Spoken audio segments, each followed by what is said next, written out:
واتقوا اللہ ان اللہ خبیر بما تعملون.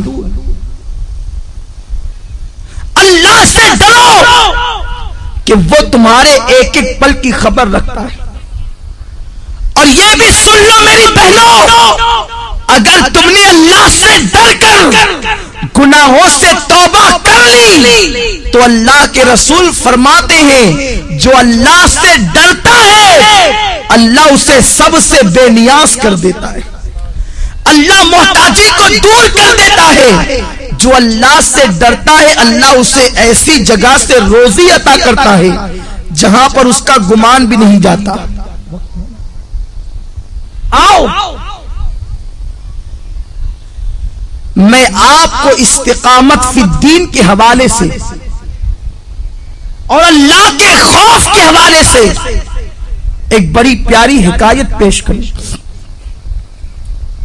امام یافعی علیہ رحمت و رضوان فرماتے ہیں میری بہنیں غور سے سنیں اور اللہ کا خوف اپنے دل کے اندر پیدا کریں. جب ایک عورت اللہ سے ڈر کر گناہوں کو ترک کر دیتی ہے تو اللہ اس کے مقام کو کتنا بلند فرما دیتا ہے. امام یافعی رحمت اللہ تعالی علیہ فرماتے ہیں دو دوست تھے، دونوں میں بہت زیادہ پیار و محبت تھی، ایک دوسرے سے بڑی محبت کرتے تھے، مگر ایک نوجوان کی کیفیت یہ تھی کہ وہ جلتے ہوئے انگاروں میں ہاتھ ڈال دیتا، اس کے ہاتھ پر آگ اثر نہیں کرتی تھی.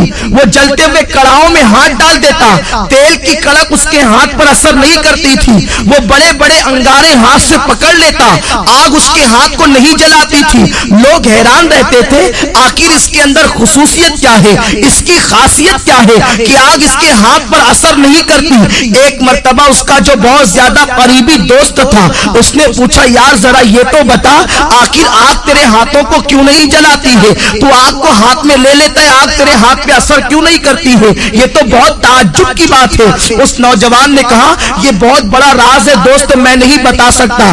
آخرکار اس نے بہت زیادہ پریشر کیا اور پھر اس دوست نے کہا سن لے اگر تم میرے اس راز کی بات کو سننا چاہتا ہے تو سن. میری بہنوں سے کہتا ہوں میری بہنوں تم بہت غور سے اس حکایت کو سنو، شاید یہی حکایت آپ کی زندگی کے اندر انقلاب پیدا کر دے. وہ نوجوان کہتا ہے میرے بھائی دراصل معاملہ یہ ہے میں نوجوان تھا، میں نے جوانی کی دہلیز پہ قدم رکھا، میرے پاس حسن بھی تھا، میرے پاس دولت بھی تھی، میرے پاس سب کچھ تھا، میں بڑے مالدار باپ کا بیٹا تھا. جب میں نے جوانی کی دہلیز پہ قدم رکھا تو مجھے عیاشیوں کی فکر ہوئی. ظاہر سی بات ہے جب انسان کے پاس دولت آتی ہے تو وہ عیاشی کی طرف بڑھتا ہے، وہ کسی نہ کسی کی عصمت کا سودا کرنے کا سوچتا ہے.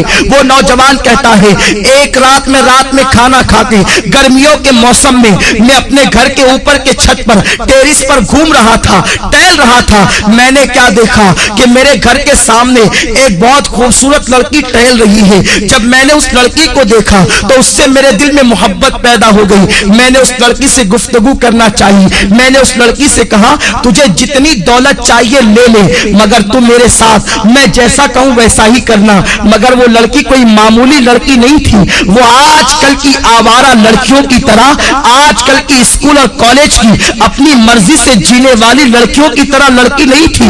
اس لڑکی کے ماں باپ نے اس کی پرورش ٹی وی اور وی سی آر کے سائے میں نہیں کی تھی، بلکہ وہ لڑکی ایک نیک اور پرہیزگار ماں باپ کی بیٹی تھی. اس کے ماں باپ نے اس کی پرورش جو ہے وہ ناولوں کے سائے میں، ہیروئن اور ہیرو کی زندگی کے سائے میں نہیں بلکہ سیدہ فاطمہ کے کردار کے سائے میں کی تھی، قرآن مقدس کی تعلیم کے سائے میں کی تھی. جب اس لڑکی کے سامنے اس نوجوان لڑکے نے دولت کو پیش کر کے اس کی عصمت کا سودا کرنا چاہا تو لڑکی نے بڑا پیارا جواب دیا اے نوجوان لذت کے لیے گناہ مت کر، لذت چلی جائے گی گناہ باقی رہ جائے گا. لذت کے لیے گناہ مت کرو، یہ لذت چلی جانے والی چیز ہے اور گناہ ایک مرتبہ گناہ کے دفتر میں لکھ دیا گیا وہ ہمیشہ باقی رہے گا. ارے ایک گناہ کا عذاب انسان برداشت نہیں کر سکتا، انسان ہزاروں گناہ کرتا. قرآن کہتا ہے اِنَّ بَطْشَ رَبِّكَ لَشَدِيدٌ تیرے رب کی پکڑ بڑی سخت ہے۔ اے میری بہنوں، کم از کم اپنے آپ سے تو تم محبت کر لو، اللہ کا عذاب بڑا خطرناک ہے۔ ساری دنیا مل کر اس کے ایک چھوٹے سے عذاب کو برداشت نہیں کر سکتی، تم اتنے گناہ کر کے اتنے بے باکی کے ساتھ زندگی گزارتے ہو، تمہیں اللہ کا ڈر نہیں ہے، تمہیں مرنا نہیں ہے، کہ تمہیں قبر میں نہیں جانا ہے۔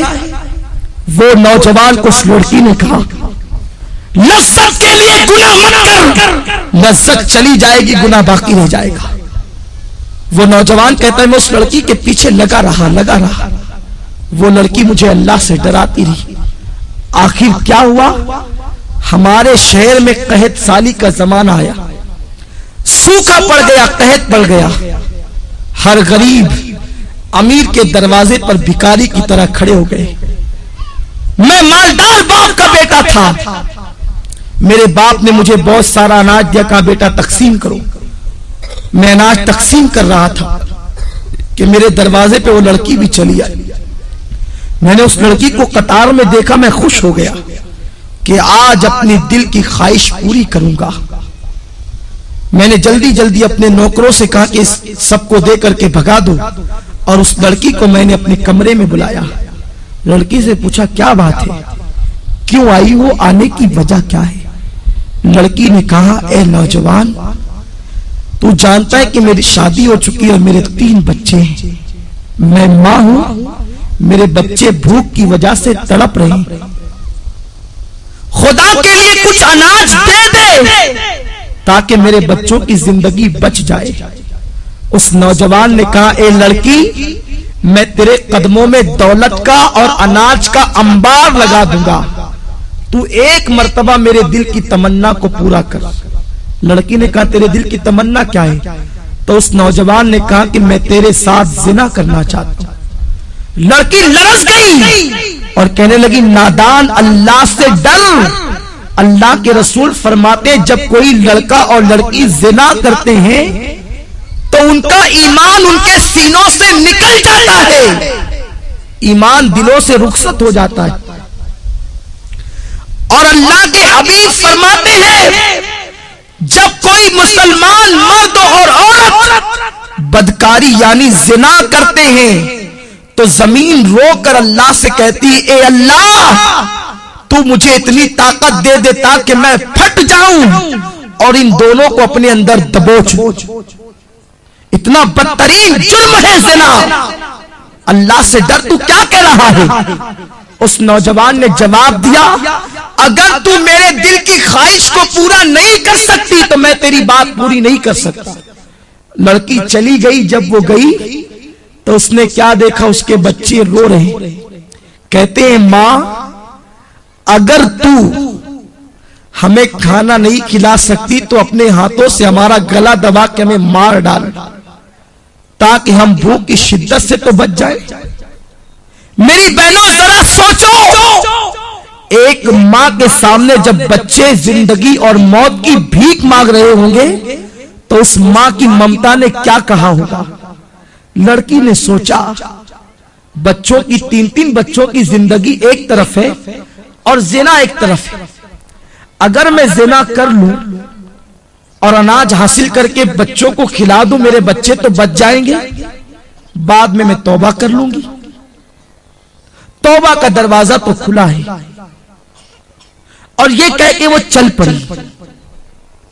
یہ شیطان کا سب سے خطرناک جال ہے کہ ابھی تو گناہ کرو بعد میں توبہ کر لیں گے۔ ہمیشہ سوچو تمہارے پاس گارنٹی کیا ہے کہ تمہیں گناہ کرنے کے بعد توبہ کا موقع ملے گا؟ کیا گناہ کرتے کرتے مر گئے تو کیا ہوگا؟ ہمارے محلے کی بات ہے، ایک خاتون رات 12 بجے کے بعد فلم دیکھ رہی تھی، گھر میں اکیلے تنہا بیٹھے، فلم دیکھتے دیکھتے اس کا انتقال ہو گیا۔ پورے محلے میں ہنگامہ ہو گیا کہ اس عورت کا انتقال فلم دیکھتے دیکھتے ہوا۔ محلے کے 80% لوگوں نے اس کا جنازہ نہیں پڑھا اور آج بھی دنیا اس پہ لعنت و ملامت کر رہی ہے۔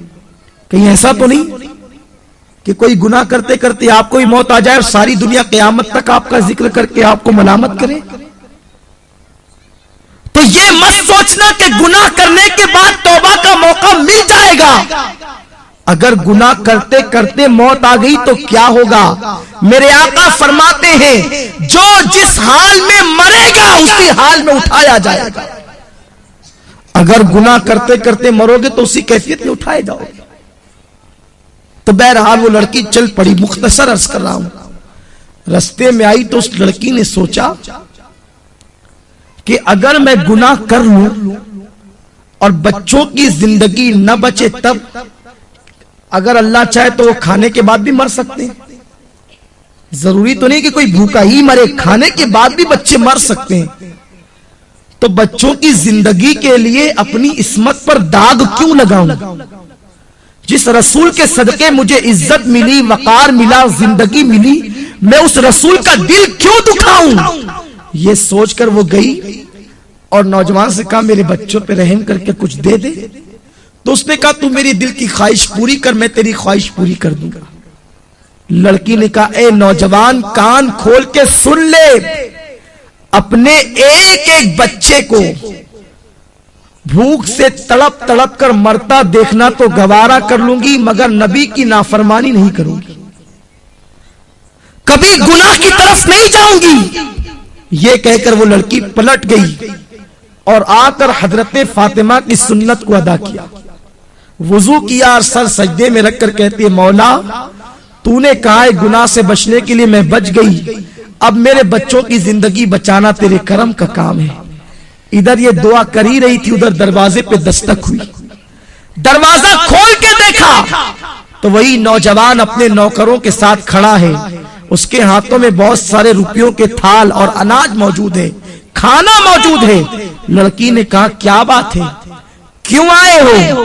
اس نوجوان نے کہا اے عورت، تو غریب بھوکی پیاسی ہو کر اللہ سے اتنا ڈرتی ہے تو مجھے مالدار ہو کر اللہ سے کتنا ڈرنا چاہیے. میرا دل تیرے تقوی اور پرہیزگاری کی وجہ سے بدل گیا. آج کے بعد میں تجھے اپنی بہن مانتا ہوں، سارے ناپاک ارادوں سے میں نے توبہ کر لی. یہ لے میری طرف سے تحفہ قبول فرما اور اپنے بچوں کو کھلا دے. اس لڑکی نے کہا رک جا، پھر سجدہ کیا اور کہتی ہے اے اللہ، یہ نوجوان اگر اپنے قول میں سچا ہے، یہ اگر صحیح کہتا ہے تو یہ تیری بندی تیری بارگاہ میں دعا کرتی ہے کہ تو اس پر دنیا کی آگ بھی حرام کر دے اور جہنم کی آگ بھی حرام کر دے. وہ نوجوان کہتا ہے وہ اللہ سے ڈرنے والی بندی کی دعا کا اثر ہے کہ جیسے میں آگ میں ہاتھ ڈال دیتا ہوں تو آگ میرے ہاتھوں پر اثر نہیں کرتی. اس کی دعا میں اتنی تاثیر کہ اس نے مجھے دعا دے دی تو میں دنیا کی آگ کو پکڑتا ہوں تو آگ میرے ہاتھوں پر اثر نہیں کرتی. مجھے امید ہے کہ جہنم کی آگ بھی میرے جسم پہ اثر نہیں کرے گی. میری بہنوں ذرا سوچو تو صحیح، اگر ایک عورت گناہ سے بچے، ایک عورت اگر برائی سے بچے تو اس کی دعا میں اتنی تاثیر پیدا ہو جائے کہ اگر وہ کسی کے لیے دعا کر دے کہ تیرے ہاتھ پر دنیا کی آگ اثر نہ کرے تو دنیا کی آگ اسے جلا نہیں سکتی، تو خود اس بندی کے وجود کا عالم کیا ہوگا، خود اس بندی کی شان و شوکت کا عالم کیا ہوگا. تو میری بہنوں تم اپنے مقام کو پہچانو، تم نبی کی امتی ہو، تم سرکار کی کنیز ہو، تم سیدہ فاطمہ کے نقش قدم پر چلنے کے لیے پیدا کی گئی ہو. اپنی عصمت و آبرو کو سمجھو اور اپنی آبرو کا سودا نہ کرو. اور چلتے چلتے آخری بات بتا دوں، اگر کوئی میری بہن غلطی سے کوئی گناہ کر چکی ہے تو وہ پریشان نہ ہو، آج بھی توبہ کا دروازہ کھلا ہوا ہے. صدق دل سے توبہ کر لو. ابھی تھوڑی دیر کے بعد یہاں پر دعا ہوگی، ذکر ہوگا، اس میں چند آنسو بہا کے توبہ کر لو، اللہ تمہاری توبہ کو قبول فرما لے گا. میرے آقا فرماتے ہیں التائب من الذنب کمن لا ذنب لہ، کہ گناہ سے توبہ کرنے والا ایسا ہے جیسے اس نے گناہ کیا ہی نہیں. اور اللہ فرماتا ہے واللہ یحب واللہ یحب التوابین کہ بے شک اللہ تبارک و تعالی توبہ کرنے والوں کو اپنا محبوب بنا لیتا ہے. ان اللہ یحب التوابین، بے شک اللہ توبہ کرنے والوں کو اپنا محبوب بنا لیتا ہے. تو میری بہنوں توبہ کر لو، توبہ کا دروازہ اب بھی کھلا ہے.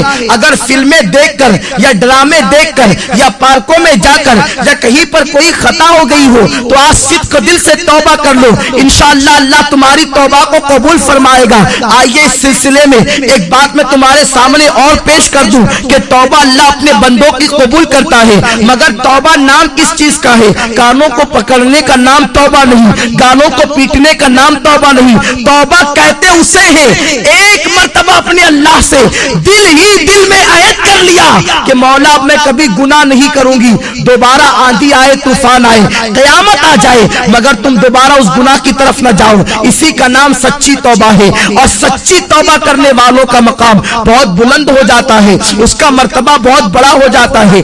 آج میں آپ کو بتاؤں، حضرت ذوالنون مصری علیہ رحمت و رضوان کے دربار میں ایک کچھ محلے کے لوگ آئے اور آنے کے بعد کہتے ہیں اے ذوالنون مصری، ہمارے محلے کے اندر ایک رقاصہ آئی ہے، ایک ناچنے والی آئی ہے، ایک ڈانس کرنے کے لیے آئی ہے اور نوجوان جاتے ہیں اور رات رات بھر اس کے ساتھ بدکاری کرتے ہیں.